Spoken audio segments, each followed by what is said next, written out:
Started with Don Harris from News 4 San Antonio. Hey, Pop. Our first chance to talk to you since the news of Derek last night. I know he worked so hard to get back from that broken toe.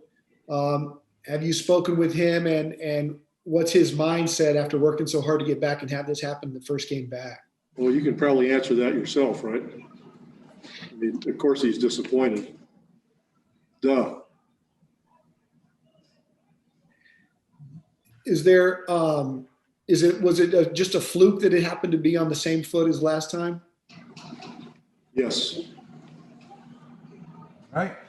Thank you, Don. Let's go to Cameron Buford from the LA News Observer. Hey, Pop. I want to ask you about looking at the film on the Clippers and Serge Ibaka and Nick Batum. What have they added to the Clippers team? How have they made this team different than last year? Well, I haven't watched any film on the Clippers. Oh, okay. I'm not that concerned about what they do. We're 2-4, and I think if I spend my time trying to do what we do better, that might be better for us. So if, to understand this, Coach, you don't typically look at the team you're playing to just try to build schemes against the defense or the offense that they're running on the other side? Yeah, I just travel and show up, and then, whatever goes on, goes on. Oh, man, you got the good life then, man. This is a breeze, let me tell you.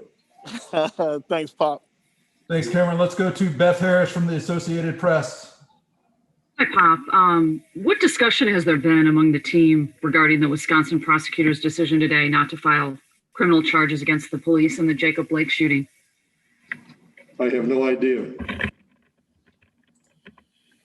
You haven't spoken to anybody about it? Have not. Thank you. Thank you. Let's go to Tom Petrini from News Kins 5.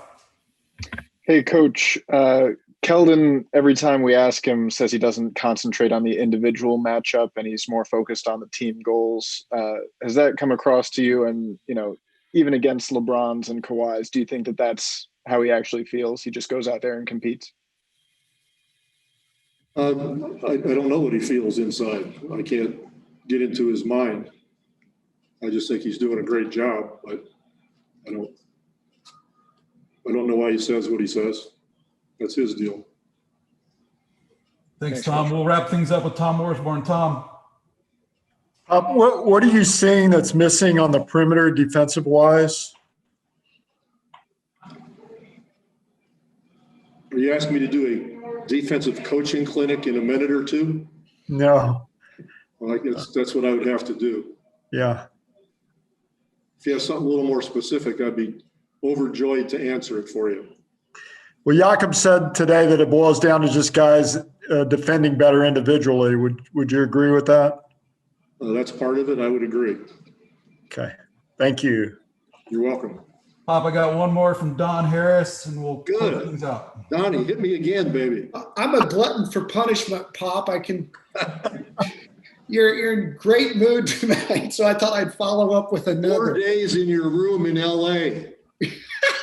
My gosh. Hey, my question is partly that of the schedule, playing 2 games over 3 days in LA and then going to Minnesota and playing back-to-back. Do you think this kind of schedule is something that might happen in the future? Do you like it more than instead of going to Minnesota and then Detroit and maybe staying and playing a couple of teams like that? I think that part of it, is fine. I mean, COVID makes it a little strange, obviously, because you're not used to just sitting in your hotel room for 3 days or 4 days and getting your meal and walking back to your room by yourself and eating. So the chances for socialization and camaraderie, exchanging ideas, all the things we usually talk about, that are going on in the world, whether it doesn't matter what it is, but we can't do that. So it's a totally different environment. It's not the same closeness and the same sort of process you're used to develop a team. So if you're staying someplace for a while, it'd be okay if we didn't have the virus going on. That really exacerbates team situations and team development. So the schedule, you know, it's a tough way to start out with Derek and LA having been out and losing Derek again. But there's nothing we can do about that. So you just fight through. A whole lot of other people have it a whole lot worse than we do. That's for sure. So you slap yourself and move forward. You got no reason to complain. Thank you, All right, Pop. be well. Okay, take care.